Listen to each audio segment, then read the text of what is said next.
오늘 우리 공부를 시작하기 전에 우리가 그 디도서 말씀을 하나 보고 시작했습니다. 디도서 1장 말씀을 하나 보고 시작했으면 좋겠습니다.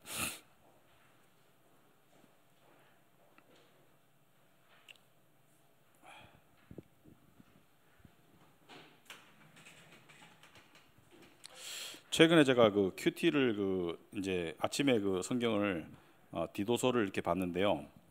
디도서 1장 1절에 보시면은 이런 말씀이 있습니다. 하나님의 종이요 예수 그리스도의 사도인 나 바울이 사도된 것은 하나님이 택하신 자들의 믿음과 경건함에 속한 진리의 지식과 영생의 소망을 위함이라.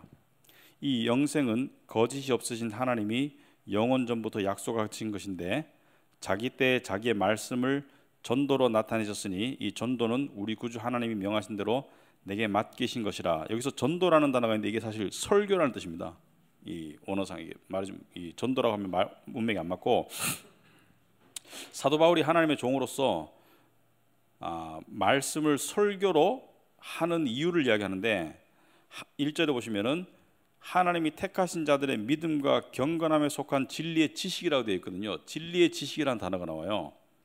제가 왜 이 말씀을 드리냐면은 택함 받은 백성들이 믿음을 살아가는데 경건함과 또 소망을 가지고 영생의 소망을 가지고 살아가는데 진리의 지식이 없이는 안 되는 거예요, 이게.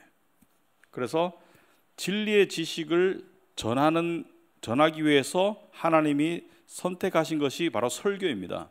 그래서 설교나 이런 강의가 진리의 지식을 전하는 아주 중요한 수단이 되겠죠. 그래서 여러분들이 지적 호기심을 그냥 단순히 그냥 알고자 하는 호기심이 아니라 진리에 대한 호기심이죠.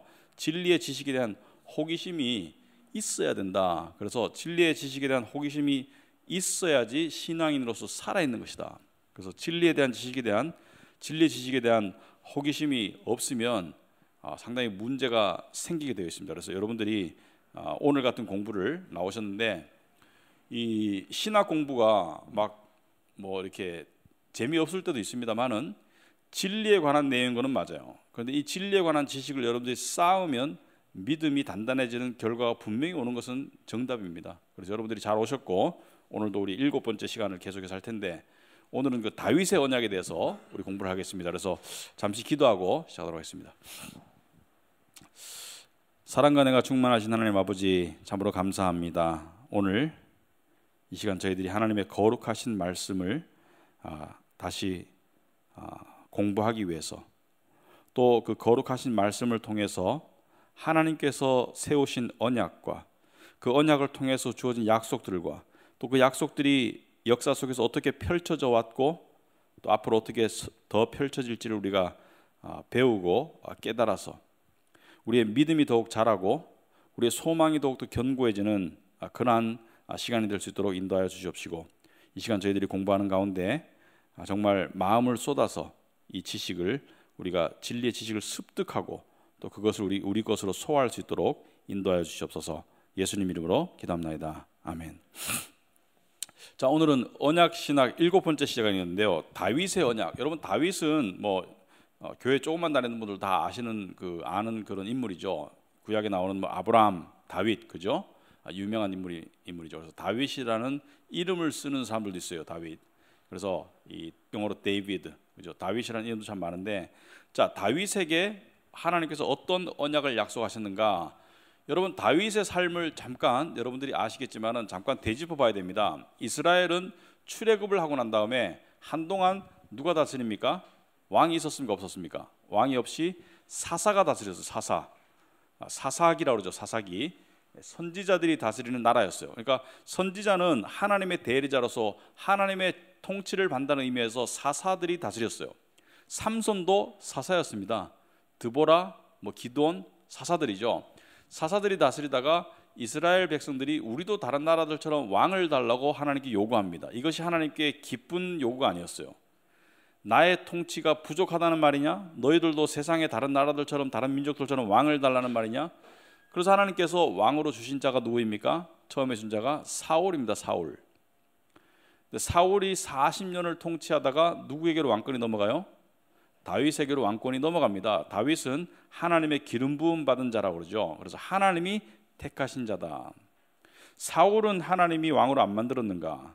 사울은 인간의 뜻에 따라 만든 왕이고 다윗은 하나님의 뜻에 따라 만든 왕입니다. 그래서 사울과 다윗은 우리가 저번에 그 두 종류의 씨앗에 대해서 이야기했죠. 하나님께 속한 씨앗, 세상에 속한 씨앗, 영생의 씨앗, 멸망의 씨앗. 그래서 다윗과 사울은 둘이 대조되는 인물입니다. 다윗은 하나님의 씨앗이고 사울은 멸망의 씨앗이에요. 소위 말해서 단순하게 말하자면은 다윗은 천국 갔고 사울은 천국 못 갔다고 봅니다. 자, 그런데 다윗이 왕이 되었어요. 왕이 되어 가지고 이제 그 적들과의 싸움을 많이 했죠. 나라를 튼튼하게 하기 위해서 싸움을 많이 하고 예루살렘을 수도로 삼았어요.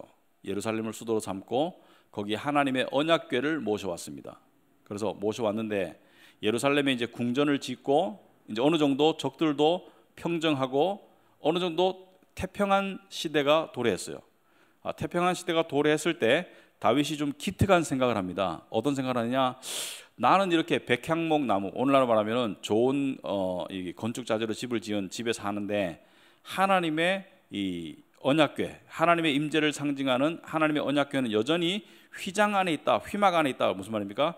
이 텐트죠. 그러니까 말하자면은 이스라엘 백성들이 이 가나안 땅을 지나오면서 이 하나님의 성전으로 만들었던 그 텐트, 그러니까 이동식 텐트 안에 여전히 있는 거예요. 하나님의 성전이 건축이 안 된 겁니다. 성전을 최초로 건축한 인물은 사실은 솔로몬 왕이 예루살렘에 하나님의 성전을 건축하게 되죠. 다윗이 솔로몬 왕의 아버지로서 그 생각을 먼저 해요. 나는 이런 좋은 집에 사는데 하나님의 언약궤가 저런 텐트 안에 있어도 되겠는가? 내가 이 성전을 지어야 되겠다. 그래서 나단 선지자에게 이야기를 합니다. 그 당시에 왕과 선지자는 구별된 인물이죠. 선지자는 하나님과 직교하는 인물이에요. 직통. 그러니까 왕이라도 하나님과 직통하기보다는 선지자를 통해서 하나님과 이렇게 의사 전달을 할 때가 많았습니다. 아무튼지 간에 왕이 선지자의 역할을 함부로 침범해서는 안 돼요. 제사를 하나님께 예배를 인도한다든지 안 됩니다. 그런데 사무엘이 그렇게 했다가 하나님께 진노를 받죠.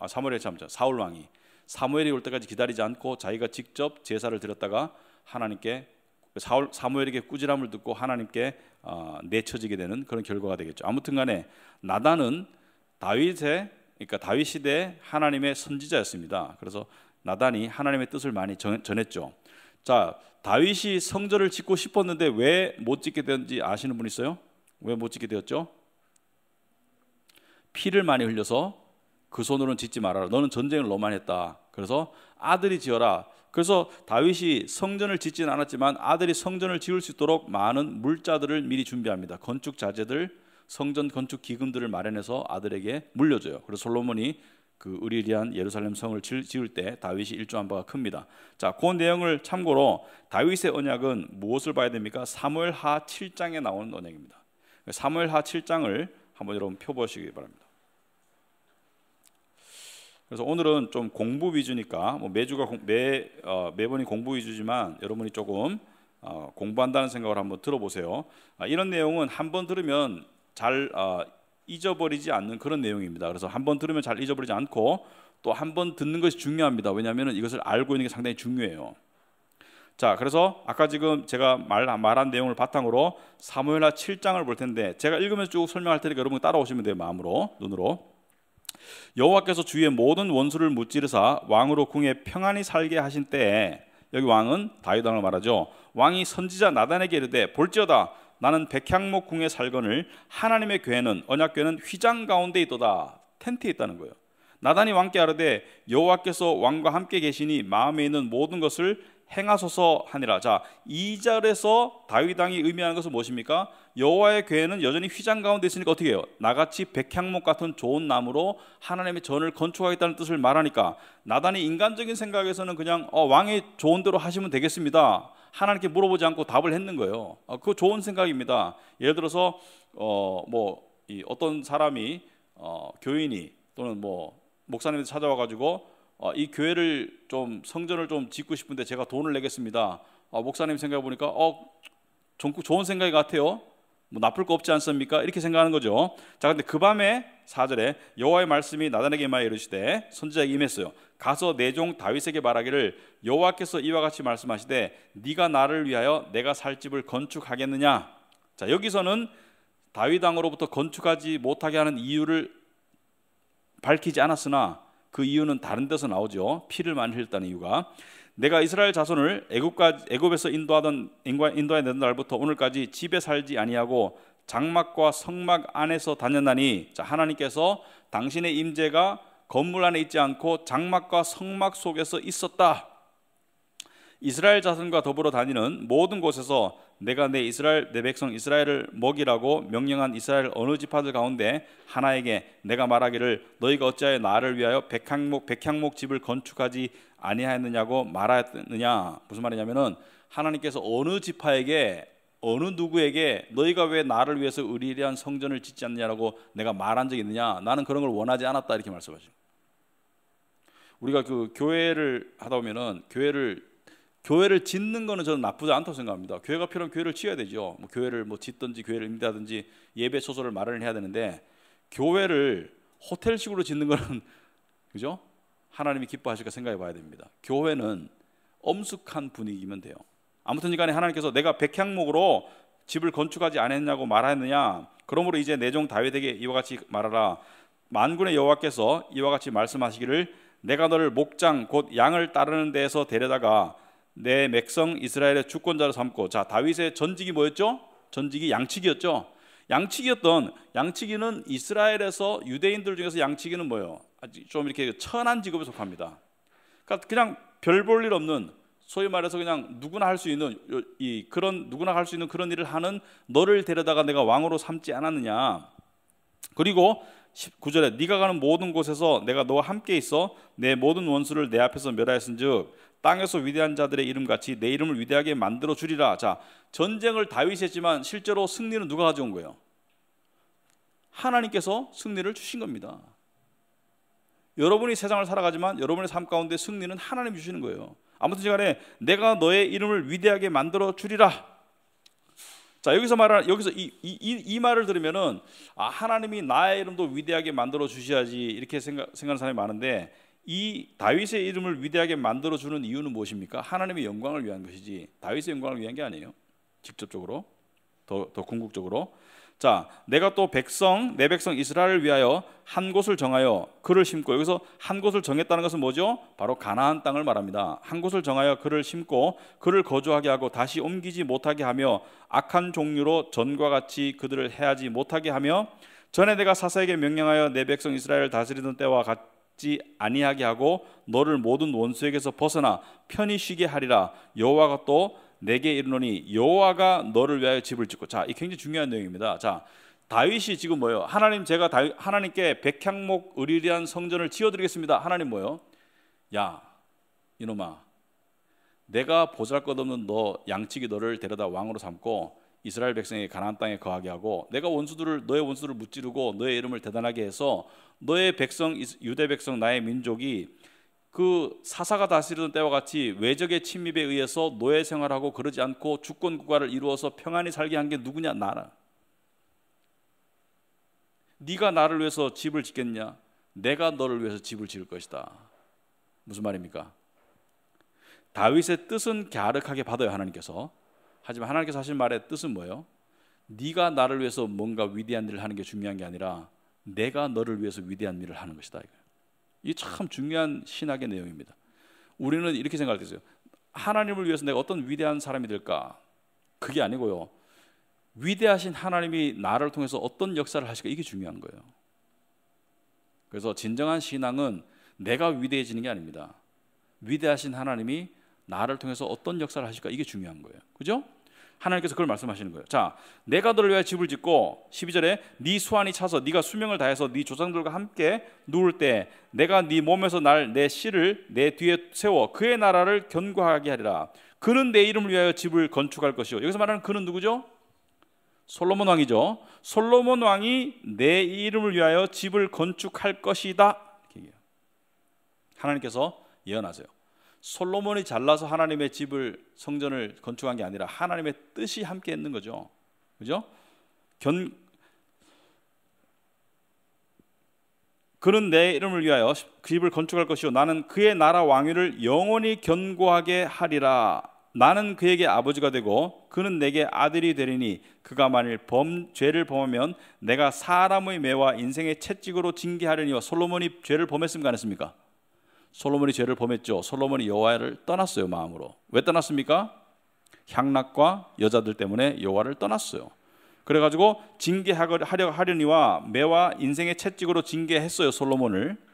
그래서 사실 솔로몬보다는 솔로몬 아들이 징계를 당하죠. 르호보암이 나라를 빼앗깁니다. 그러니까 북쪽 이스라엘을 빼앗겨요. 남쪽 유다만 차지하고. 자, 내가 네 앞에서 물러나게 한 사울에게서 내 은총을 빼앗은 것처럼 그에게서 빼앗지는 아니하리라. 바꿔 말하자면 네 집안을 몰살시키지는 않을 것이고 네 집안의 왕위는 유지될 것이다. 그리고 내 집과 내 나라가 내 앞에서 영원히 보존되고 내 왕위가 영원히 견고하리라 하셨더라. 나단이 이 모든 말씀들과 이 모든 계시대로 다윗에게 말하니라. 자, 여기까지 일단 살펴보겠는데요. 일단 여러분 유인물에 보시고, 자, 다윗의 언약도 은혜의 언약인데, 은혜의 언약은 제가 계속 복습을 시키지만은 두 가지 특징이 있는 것을 알아야 됩니다. 무조건적인 언약입니다. 하나님이 무조건적으로 하시겠다는 거예요. 네가 잘하면 네 씨를 통해서 내 성전을 건축할 것이 아니고요, 네 씨를 통해서 내 성전을 건축할 것이다. 하나님 일방적으로 약속하신 거예요. 그리고 이루어집니다. 그리고 또 뭐예요? 은혜의 언약은 일방적인 약속이다. 무조건적이고 일방적이다. 그래서 누가 일방적으로 하시는 거예요? 하나님이 일방적으로 하신다. 무조건적으로, 상황에 관계없이. 그러니까 하나님이 뱉으신 약속을 무조건적으로 이루시는 것이 은혜의 언약의 특징인데, 자, 다윗의 언약의 내용은 지금 읽었듯이 사무엘하 7장에 나와 있는 내용입니다. 조금 이따 다시 보겠는데 나머지 부분을. 여기서 무엇을 약속했습니까? 영원한 왕권과 영원한 집안을 약속했어요. 너의 왕위가 영원할 것이다. 너의 나라가 영원히 견고하게 될 것이다. 너의 나라 왕위를 영원히 견고하게 하리라. 자, 솔로몬의, 여러분 이걸 제가 설명하자면은, 솔로몬이 이제 죽고 난 다음에 르호보암이 아들이 물려받아요. 근데 이 아들이 멍청하게 해서, 여러분 읽어보시면은 열왕기에서 읽어보시면은 멍청하게 해서 나라가 여로보암을 중심으로 한 북쪽 이스라엘과 솔로몬 아들을 중심으로 한 남쪽 유다로 나누어지죠. 그죠? 나라가 분열됩니다. 이 분열된 상태가 되었음에도 불구하고 북쪽 여로보암의 나라는 왕의 집안이 계속 바뀌어요. 이 집안이 했다가 구테타 일으켜서 저 집안이 하고, 그래서 누가 누구를 죽이고 왕의 집안이 계속 바뀌는데, 남쪽에도 악한 왕이 있어서 단명은 하지만, 자주 단명하지만 왕권은 어느 집안에서 계속 나옵니까? 다윗의 집안에서 계속 이어져요. 마지막 바벨론에게 멸망할 때까지 계속 다윗의 자손들이 왕을 해먹습니다. 비록 악하지만. 그래서 하나님의 약속이 이루어지나 그의 나라 왕위를 영원히 견고하게 하리라. 영원하지는 못했어요. 그죠? 뭐냐면 바벨론에게 나라가 멸망해가지고 우리나라로 말하면은 이조 시대가 끝났듯이 다윗의 왕좌가 끝납니다. 그래서 여기서 보면은 그가 만일 죄를 범하면, 이렇게 말할 때는 이게 솔로몬을 향한 말이죠. 죄를 범하면 사람의 매와 인생의 채찍으로 징계할 것이다. 그러나 16절에 내 집과 내 나라가 내 앞에서 영원히 보존되고 내 왕위가 영원히 견고하게 하리라. 이것은 솔로몬에게 해당되는 말이 아니에요. 무슨 말이냐? 여기서 중요한 개념이 있습니다. 바로 이중 예언이 복선이 깔려 있다는 거예요. 더블 프로페시다. 이중 예언이다. 예를 들어서 우리가 아브라함의 이 삶을 살펴보았을 때, 아브라함의 아들이 누구죠? 이삭. 너의 씨를 통해서 큰 나라를, 큰 민족을 이룰 것이다. 이삭을 통해서는 어떤 민족을 이뤘습니까? 자식이 없었는데 이삭을 주셔서 이삭을 통해서 이스라엘 12지파를 만드시고 이스라엘의 나라 큰 민족을 이루셨는데, 더 궁극적으로 너의 씨를 통해서 만국이 복을 받을 것이다. 그때 말하는 씨는 이삭이 아니죠. 누굽니까? 바로 예수 그리스도죠. 아브라함의 자손으로 온 예수 그리스도. 마찬가지로 여기서도 솔로몬은 육신적인 자녀로서 왕권을 물려받고 했지만 하나님 아버지께 징계를 받아요. 왜? 하나님께로부터 마음이 떠났기 때문에. 왕을 잘 하다가 나중에 떠났어요, 마음이. 그런데 여기서 네 나라가 영원할 것이다는 누구를 말하는 겁니까? 누구의 나라를 말합니까? 다윗의 자손으로 온 예수 그리스도의 나라를 말하는 거예요. 아시겠습니까? 이것을 신학적으로 이중예언이라고 한다. 이중예언. 겉으로 보기에는 솔로몬인데 깊이 보면 예수 그리스도고, 겉으로 보면 이삭인데 깊이 보면 예수 그리스도인 거예요. 그래서 이걸 이중예언이라고 한다. 그래서 두 가지 복선이 깔려 있다. 그래서 이 이중예언의 내용을 포함한다. 직접적으로는 다윗의 아들 솔로몬을 암시하지만 궁극적으로는 다윗의 시인 예수 그리스도를 의미하는 것을 이중예언이라고 한다. 자, 이것을 어떻게 알 수 있느냐? 여러분이 이 마태복음, 신약 제일 첫 번째 책이 마태복음이고, 마태복음 1장 1절에 신약이 어떻게 시작합니까? 마태복음 1장 1절 어떻게 시작해요? 찾으셨어요? 아브라함과 다윗의 자손 예수 그리스도의 계보라, 이렇게 되어 있는데요. 영어로 뭐가 되십니까? Jesus Christ, the son of David, the son of Abraham, 이렇게 했어요. 다윗의 아들이고 아브라함의 아들이다. 왜 아들이라고 부릅니까? 그 혈통에서 나왔지만 아들은 아니고 무슨 한참 뒤에 자손이지만 왜 아들이라고 합니까? 바로 이 예언 때문에, 너의 씨라고 그랬기 때문에 너의 아들이라는 거예요. 그래서 히브리 성경에서는, 구약에서는 대를 건너서도 아들이라고 불렀어요. 왜? 그 씨앗이기 때문에. 그런데 왜 예수님이 아브라함의 아들이고 다윗의 아들인가? 여러분, 그 유대인들이요 참 놀라운 게요, 예수를 배반했지만은 성경에 의해서 움직였던 인물인 게요, 호산나 다윗의 아들이요, 이렇게 호산나 다윗의 자손이요, 이렇게 말하죠. 영어로 호산나 the son of David 이렇게 말합니다. 예를 들어서 예수님이 가시는데 문둥병 환자란 이런 사람들이 예수를 보고 뭐요? 다윗의 아들이요, 우리를 불쌍히 여기소서. 그게 어디서 나온 개념이에요? 그게 하나님께서 그들의 입을 통해서 이게 예언의 성취라는 것을 보여주는 거예요. 예수님이 바로 다윗의 아들인 거예요. 궁극적인 아들인 거예요. 이 아들을 통해서 나라가 영원하고 견고할 것이다. 이것은 뭘 말합니까? 예수님께서 제일 처음 이 땅에 오셨을 때 하신 말씀이 뭐예요? 회개하라, 하나님의 나라가 가까이 왔느니라, 이렇게 말하죠. 아시겠습니까? 내가 하나님의 나라의 왕이다. 내가 진정한 하나님의 나라의 영원한 왕이다. 영원한 나라가 여기 임했다는 것을 말합니다. 조금 더 우리가 다루겠지만 지금 말하는 나라는 이스라엘을 말하는 것이 아니라 예수 그리스도가 이루는 영원한 하나님의 나라를 말하는, 그 왕위가 영원하다는 것은 뭐예요? 예수님이 바로 영원한 왕이시다. 누구의 혈통을 따라서? 다윗의 혈통을 따라서. 어느 예언을 따라서? 바로 사무엘하 7장에 나오는 다윗의 예언을 따라서 예수님이 그 예언의 성취자입니다. 그래서 이것을 잘 기억하기 바랍니다. 무슨 예언이라고요? 이중 예언이다. 이중, 더블 프로페시다. 이중 예언, 그죠? 복선이 깔려 있다. 자, 그런데 여기 보면은, 자, 그러면 이 문제를 어떻게 해야 될 것이냐? 13절에 그는, 자, 12절에 네 수완이 차서 네 조상들과 함께 누울 때 내가 네 몸에서 날 내 씨를 내 뒤에 세워 그의 나라를 견고하게 하리라. 그는 내 이름을 위하여 집을 건축할 것이요. 여기서 말하는 그는 솔로몬이 예루살렘 성전을 건축했죠. 그러나 궁극적으로는 누구라고 그랬어요? 예수 그리스도가 어떻게 했습니까?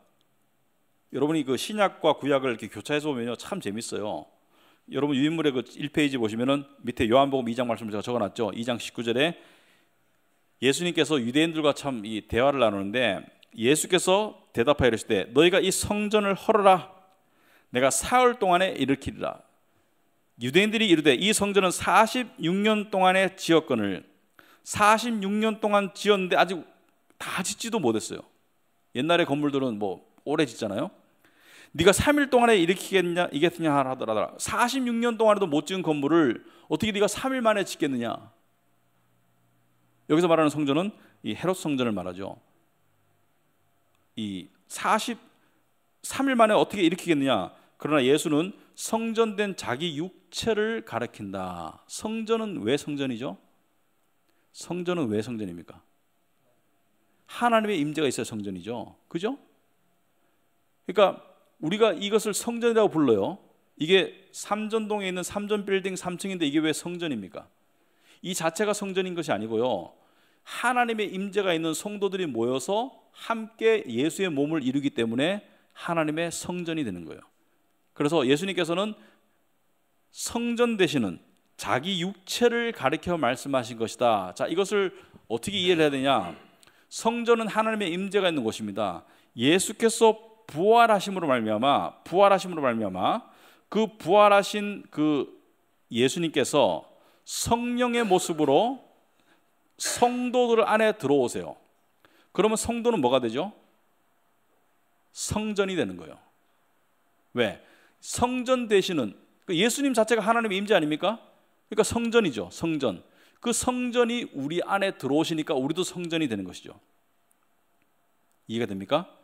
여러분들이 왜 하나님의 성전이냐? 고린도 전서 6장에 보면 너희는 하나님의 성전이다. 왜 성전이냐? 하나님의 임재가 여러분 안에 있기 때문에 하나님의 성전이 된 것이죠. 예수님께서 부활하시고 난 다음에 우리 안에 하나님의 임재가 들어올 수 있게 된 것이에요. 여기서 중요한 게 있습니다. 하나님은 거룩하지 않은 곳에 거하지 않으셨죠? 기억납니까? 하나님은 이 출애굽에서 광야를 건너 지나가실 때 이 회막 안에 계셨죠. 회막 안에 장막과 성막 안에 계셨죠. 그리고 예루살렘에서는 성전 안에 계셨지만 하나님의 임재하는 곳을 성소라 했습니다. 성소, 성전 안에 성소, 성스러운 곳. 그리고 하나님의 언약궤에 있는 곳은 지성소, 지극히 성스러운 곳, 홀리 오브 홀리스라고 해서 지극히 성스러운 곳이라고 해가지고 사람이 들어갈 수 없어요. 못 들어갔어요. 1년에 한 번만 대제사장만 들어갔어요. 그런데 대제사장도 죄인이기 때문에 어떻게 해야 됐습니까? 자기의 죄를 위해서 양이나 염소의 피를 뿌리고 들어갔죠. 죄의 씻음을 받고 들어갔어요. 왜? 하나님이 계신 곳에는 죄가 있을 수도 없다. 죄가 들어갈 수 없어요. 그런데 우리가 성전이 되었다는 것은 우리가 어떻다는 것입니까? 우리가 거룩한 성도라는 것이죠. 신분이. 어떻게 거룩해졌습니까? 예수의 십자가의 보혈을 통해서 우리의 모든 죄가 사함받고 우리 안에 그리스도의 부활의 영이 우리 안에 들어오신 거예요. 그러므로 우리는 신분상으로는 성도이고 성전입니다. 하나님 보시기에 거룩하고 흠이 없는 거예요. 왜? 그리스도 안에서 우리는 거룩하고 흠이 없는 존재가 된 것이죠. 그래서 체험과 신분을 구별할 줄 알아야 됩니다. 우리가 체험 속에서는 그렇지 못하다 할지라도 신분 속에서 우리가 거룩하고 흠이 없는 하나님의 성전이 된 것이에요. 왜? 그리스도 안에서 죄의 씻음을 받았기 때문에. 아무튼 간에 예수께서 성전된 자기 구체를 가리키는 것이다. 그러므로 솔로몬은 손으로 성전을 지었지만 예수님은 직접 자기 몸을 성전으로 만들어서 우리에게 주셨어요. 3일 만에. 그죠? 그것을 말씀하시는 것이다. 그래서 사무엘 하 예언이 그가 내 이름을 위하여 집을 건축할 것이다. 이 예언이 즉각적으로는 솔로몬에 의해서 이루어지지만은 궁극적으로는 누구에서 이루어지죠? 예수 그리스도에 의해서 이루어진다. 그리고 예수 그리스도에 의해서 이루어진 성전이 진짜 성전이 되는 것이죠. 솔로몬의 성전은 그냥 일시적인 인간의 성전인 것이고. 자, 비록 사무엘하 7장에는 다윗과 맺으신 하나님의 약속을 언약이라고 언급하지는 않았지만 시편은 이 약속이 언약이었음을 말하고 있어요. 시편뿐만 아니라 이사야서도 언약이었음을 말하고 있습니다. 시편 89편 3절에 4절 보시면은 다 같이 한번 읽어보겠습니다. 주께서 이르시되 나는 내가 택한 자와 언약을 맺으며 내 종 다윗에게 맹세하기를 내가 네 자손을 영원히 견고히 하며 네 왕위를 대대 세우리라 하셨나이다. 영원히 견고하게 한다는 것은 누구를 통해서 이루어지는 것입니까? 바로 예수 그리스도를 통해서 이루어지는 것이다. 기억하시기 바랍니다. 예수 그리스도를 통해서 이루어진다. 자, 그 다음에 다시 사무엘하 7장으로 돌아가가지고요. 아까 17절까지 읽었는데 17절에 나단이 이 모든 말씀들과 이 모든 계시대로 다윗에게 말하니라. 다윗 왕이 18절에 여호와 앞에 들어가 앉아서 이르되 주 여호와여 나는 누구요며 내 집은 무엇이기에 나를 여기까지 이르게 하셨나이까.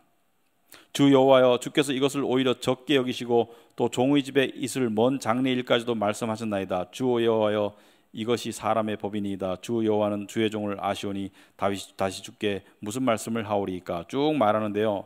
내용은 이것입니다. 저같이 보잘것없는 자에게 어떻게 이 큰 은혜를 베푸십니까? 이거예요. 이게 언약입니다. 저같이 보잘것없는 자에게 어떻게 이런 큰 은혜를 베푸시나이까.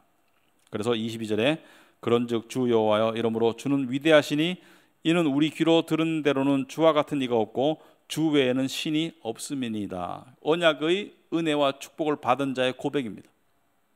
우리도 똑같은 고백을 할 수 있는 거예요. 왜? 우리도 다윗 언약의 수혜자거든요. 우리도 영원한 왕 예수 그리스도 안에서 영원한 나라의 백성이 되었기 때문이에요. 그래서 영생의 소망을 가지고 사는 것은 상당히 신앙인에게 필수적이죠. 신앙인에게 영생의 소망이 없으면은 세상 사람들처럼 이 땅의 소망을 가지고 계속 살아가면 신앙인은 신앙인답게 살아갈 수가 없겠죠. 이 땅에서의 좋은 일도 우리에게 기쁨을 주지만 궁극적으로는 뭐예요? 움직일 수 없고 변할 수 없는 영생의 소망을 우리가 가지고 살아가는 것이죠.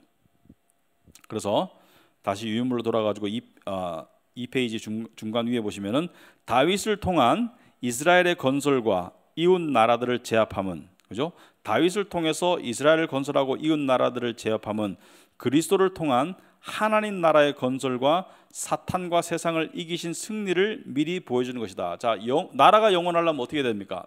한 나라가 영원하려면 그 나라보다 강한 나라가 있으면 안 되겠죠. 그 나라보다 강한 나라가 있으면 그 나라가 망하잖아요. 근데 그리스도의 나라가 영원하다는 것은 무엇이죠? 그리스도의 나라를 대적하는 사탄의 나라가 멸망한다는 것을 말합니다. 세상은 멸망한다는 것을 말하는 거예요. 그래서 다윗의 언약에 나오는 7가지의 축복이 있습니다. 어떤 축복이냐? 다 영원하다는 개념이 들어가는 7가지 축복이 있는데, 첫째는 이스라엘을 위한 영원한 땅. 그 당시에는 가나안 땅이었지만 가나안 땅은 영원하지 않아요. 그렇지만 우리에게 땅은 어디죠? 우리의 땅은 지금 없어요. 영적인 나라이기 때문에. 그러나 우리의 땅은 새하늘과 새 땅입니다. 천국이 우리의 땅이 되는 거예요. 그 다음에 더 이상 이웃 나라들의 괴롭힘 당함은 없을 것이다. 자, 지금은 전쟁 중에 있어요. 영적인 전쟁 중에 있습니다. 세상과 사탄과. 그러나 승리는 누가 한다? 우리가 승리한다는 거예요. 아시겠습니까? 다윗이 이웃 나라들을 제압했듯이 예수님께서는 이미 사망 권세를 이기셨고 그 이기신 사망 권세를 우리가 살아가는 거예요. 이것을 잘 묘사해 주는 장면이 바로 다윗과 골리앗의 싸움입니다. 골리앗이라는, 사탄을 대변하는 골리앗이라는 정말 이길 수 없는, 정말 이 무적 같은 그런 어떤 장수가 나타났는데 온 이스라엘 백성이 벌벌 떨었죠. 그때 다윗이 나타나 가지고 여호와의 이름과 능력으로 그 골리앗을 쓰러뜨립니다. 그러고 나니까 어떻게 돼요? 이스라엘 백성 군사들이 와 함성을 지르면서 블레셋 사람들을 쳐가지고 무찌르죠. 마찬가지입니다. 그리스도께서는 이미 큰 싸움을 이기셨어요. 어디서? 십자가에서 사망 권세를 이기셨어요. 그래서 우리는 어떻게 살아갑니까? 우리는 승리를 살아가는 거예요. 승리를. 그래서 예수 믿는 사람은 하나님이 어떨 때 기뻐하신다? 뒤로 물러가면 안 되고 뭐예요? 승리의 삶을 살아가는 거예요. 승리란 결국 뭘 말합니까? 승리란 이걸 말합니다.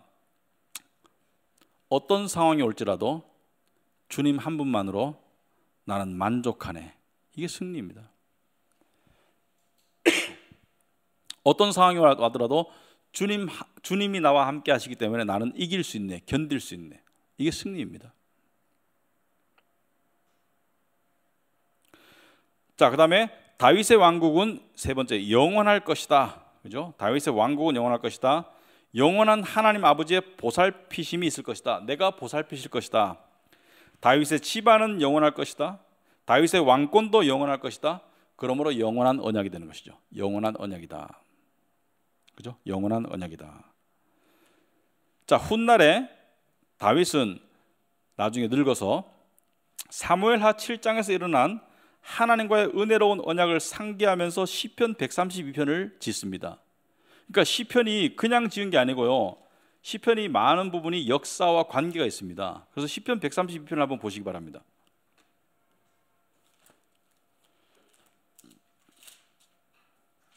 시편 132편에 보시면은 성전에 올라가는 노래 1절에 보시면은 여호와여 다윗을 위하여 그의 모든 겸손을 기억하소서 이렇게 말하고 있습니다. 그러면서 11절에 보시면은 이렇게 말하고 있습니다. 여호와께서 다윗에게 성실히 맹세하셨으니 변하지 아니하실지라 이르시기를 네 몸의 소생을 네 왕위에 둘지라 이렇게 약속하셨어요.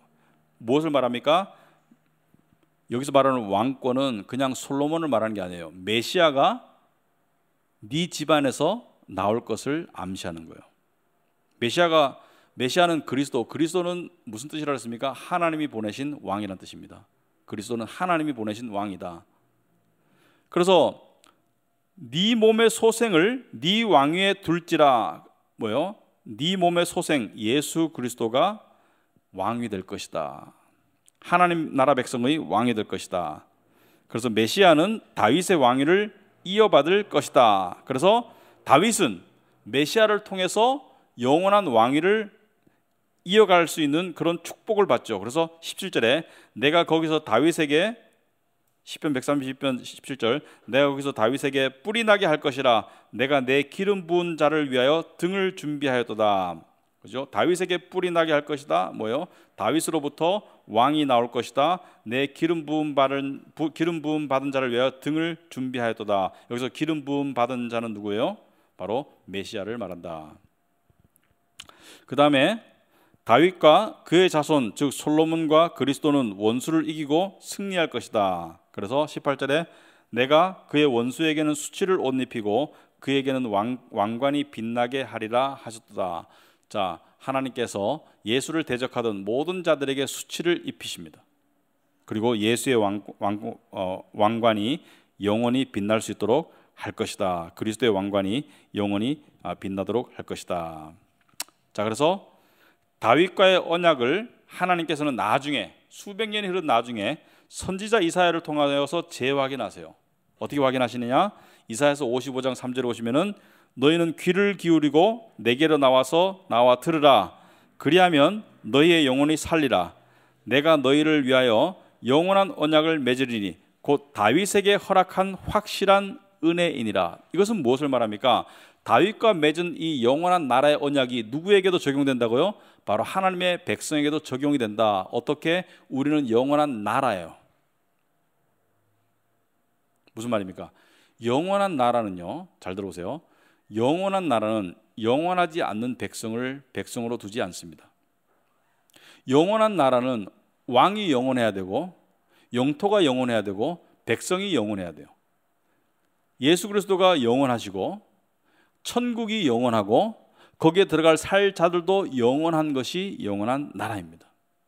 영원이라는 것은 그러므로 끝이 없다라는 개념을 넘어서서 시간을 초월한 것이 영원한 나라입니다.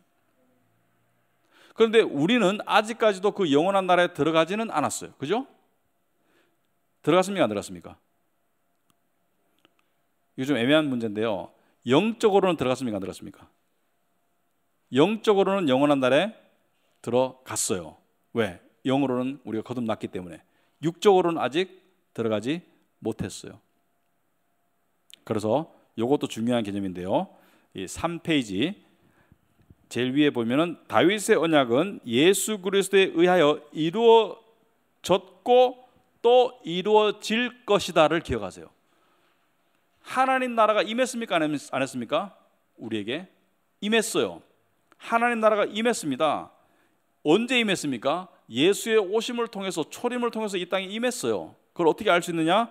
누가복음 17장 20절에 보시면 여러분 유인물에 바리새인들이 하나님 나라가 어느 때 임하나이까 묻거늘 예수께서 대답하여 이르시되 하나님의 나라는 볼 수 있게 임하는 것이 아니요 그 당시에 또 여기 있다 저기 있다고도 못하리니 하나님의 나라는 너희 안에 있느니라. 너희 안에 하나님의 나라가 임했다는 것을 말합니다. 너희라는, 여기서 말하는 너희는 바리새인들을 말하는 것이 아니라 너희 믿는 자들을 말하는 거예요. 너희 안에 하나님의 나라가 임한다. 유대인들 중에 믿는 자가 있다면 그 안에 임한다. 어떻게? 영적으로 임하는 것을 이야기합니다. 하나님의 나라는 이미 왔어요. 이미 시작되었어. 예수 그리스도의 통치가 시작되었어요.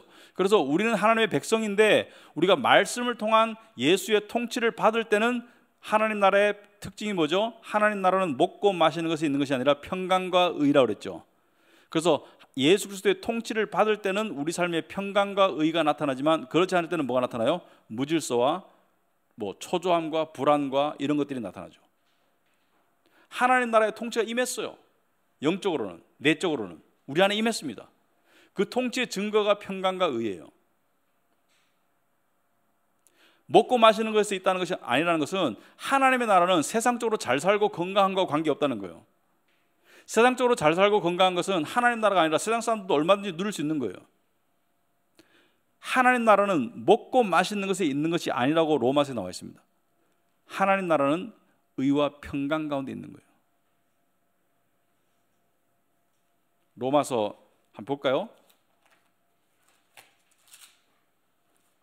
로마서 14장인가 한번 보십시다.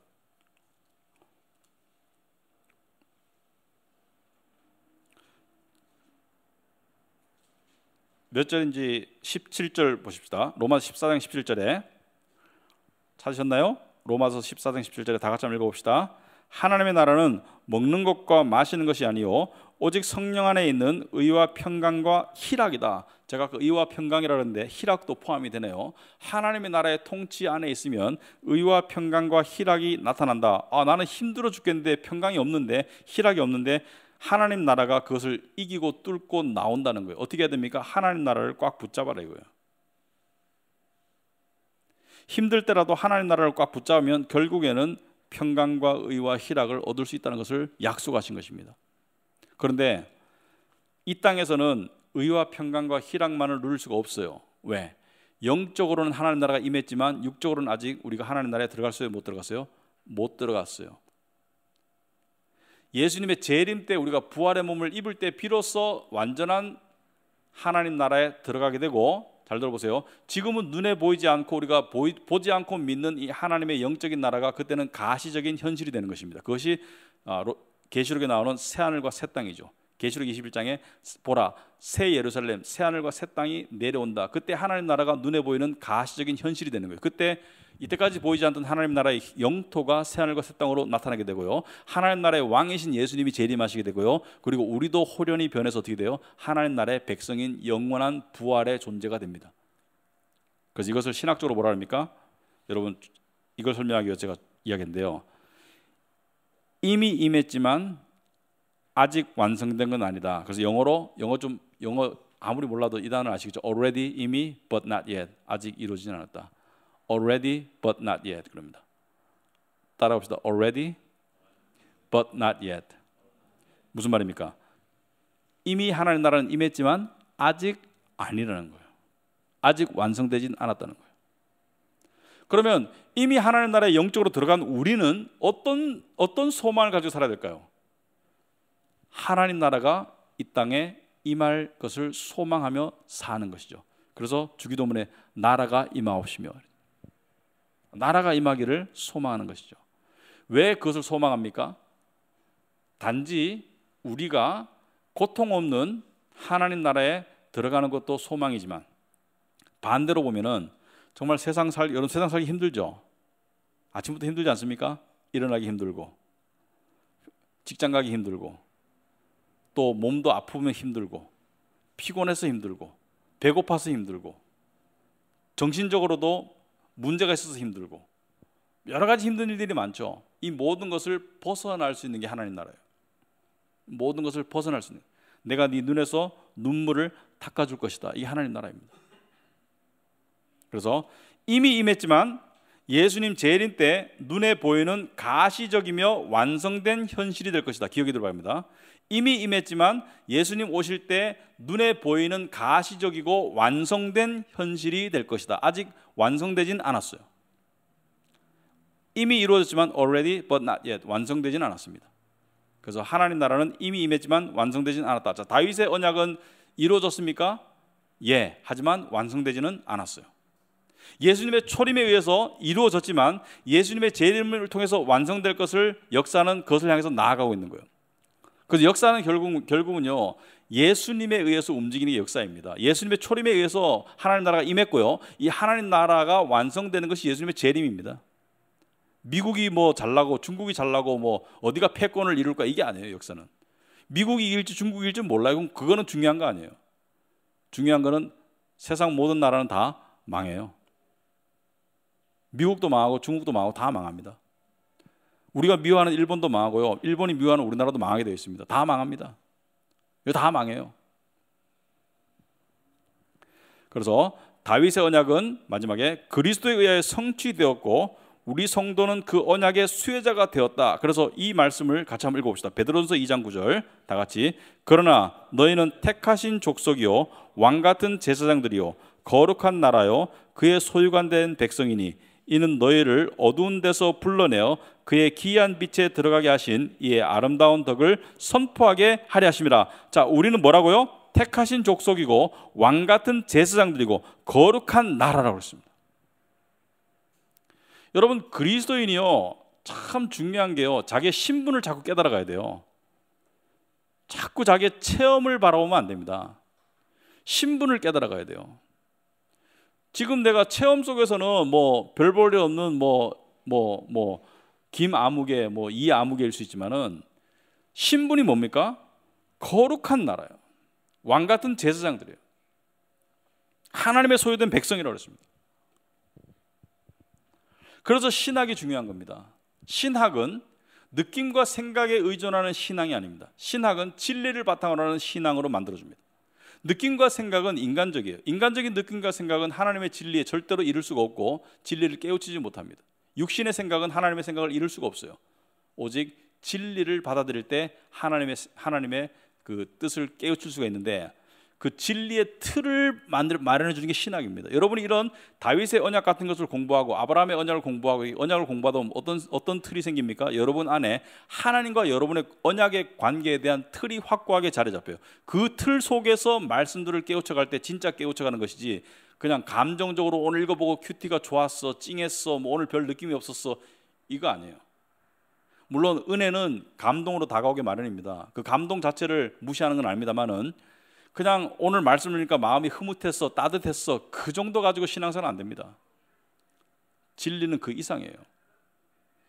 그 깊이 있는 깊이를 깨달아가면서 때로는 잔잔하게, 때로는 정말 이 거대한 파도같이 밀려오는 그런 은혜를 내가 느끼고 체험하는 게 이게 신앙생활입니다. 자, 오늘 정리하자면은 다윗의 언약에서 기억할 건 첫째는 사무엘하 7장이다. 사무엘하 7장에 다윗이 성전을 짓는다고 했을 때 하나님께서 역으로 언약을 맺으셨다. 그 언약에는 이중 예언이 들어있다. 그죠? 기억하십니까? 이중 예언이라는 단어, 더블 프로페시. 직접적으로는 솔로몬이다. 궁극적으로는 예수 그리스도다. 마치 아브라함에게 네 씨를 통해서 직접적으로는 이삭이고 궁극적으로는 예수다. 그래서 마태복음 1장 1절에 제일 신약의 제일 첫 구절 말씀이, 제일 첫 말씀은 중요한 의미를 가지죠. 신약의 제일 첫 구절이 뭐예요?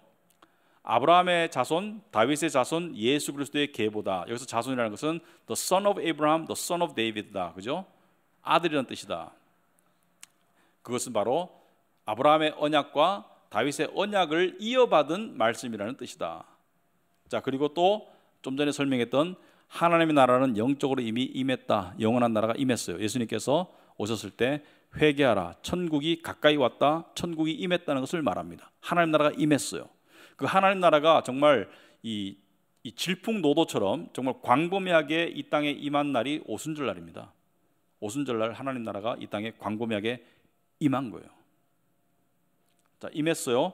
그렇지만 영적으로는 임했지만 아직 육적으로 완성된 건 아니다. 그 완성은 예수님의 재림 때 어떻게 돼요?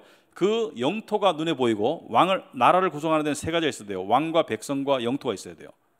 왕이 나타나실 것이고, 가시적으로 예수님께서 오셨을 때 모든 눈이 볼 거예요. 그러니까 밤과 낮이 없죠. 모든 눈이 예수님의 재림을 볼 겁니다. 믿는 자나 안 믿는 자나 다 보게 돼 있어요. 그 앞에 무릎을 꿇게 되어 있어요. 왕이 나타나실 것이고 뭐예요? 두 번째, 나라, 새하늘과 새 땅이 우리 눈에 가시적으로 나타날 것이고, 우리도 그 나라의 백성에 합당한 부활의 영생의 몸으로 호련히 다 변할 것이다. 아시겠습니까? 이게 언약의 약속입니다. 그리고 성경은 우리 보고 뭐라 합니까? 너희는 왕같은 제사장이요 거룩한 나라다. 하나님의 소유된 백성이다. 꼭 기억하시기 바랍니다. 우리는 왕같은 제사장이고 거룩한 나라고 하나님의 소유된 백성입니다. 그래서 여러분이 이런 공부를 통해서 여러분들 심령 깊숙이 진리를 심어가시기 바랍니다. 그것을 심어갈 때 여러분의 신앙이 견고해지고요, 정말 예수 그리스도에게 단단히 박히게 되어 있고요, 하나님의 약속 위에 서게 되어 있습니다. 그래서 그런 신앙으로 나아가는데 꼭 도움이 되는 그런 시간이 되길 바랍니다. 아시겠죠? 예, 기도하고 마치겠습니다. 하나님 아버지 감사합니다. 오늘 저희들 참 주중에 이렇게 불러주셔서 언약신학 7번째 시간을 공부하였습니다. 다윗을 통한 하나님의 언약, 그 언약은 다윗의 자손, 궁극적으로 예수 그리스도를 통해서, 인간의 혈통으로는, 육신의 혈통으로는 다윗의 혈통으로 나온 예수 그리스도를 통해서 하나님의 영원한 나라를 이루시고, 그리고 하나님의 백성을 온 사방에서 불러주실 것을 말씀하셨고, 그 기한이 차면 그 나라가 우리 눈에 나타나고 왕이 오시고 또 우리 백성들이 그 나라의 백성들로 살기 시작할 것입니다. 이미 하나님 나라는 영적으로 우리 안에 임했지만 아직 완성된 것은 아니라는 것을 배웠습니다. 아버지 하나님, 정말 우리가 무엇이간데 이 70몇억 인구 중에 정말 수많은 사람들이 왔다 가는 이 세상에서 우리를 택하시고 불러주셨다는 그 놀라운 은혜, 정말 확률적으로나 도저히 우리가 상상할 수 없는 그러한 이 은혜가, 그러한 복이 우리에게 왜 주어졌는지 모르겠습니다. 보잘것없고 하잘것없는 저희에게 이 큰 은혜를 베푸신 하나님을 우리 심령으로 찬양드리오며 존귀와 영광을 올려드립니다. 아버지 하나님, 우리 마음속에 이 하나님의 위대하심을 향한, 이 하나님의 은혜를 향한, 이 하나님의 놀라운 사랑을 향한 감사와 감격이 잔잔히 끊이지 않고 살아있도록 하옵소서. 예수님 이름으로 기도합나이다. 아멘. 예, 마치겠습니다.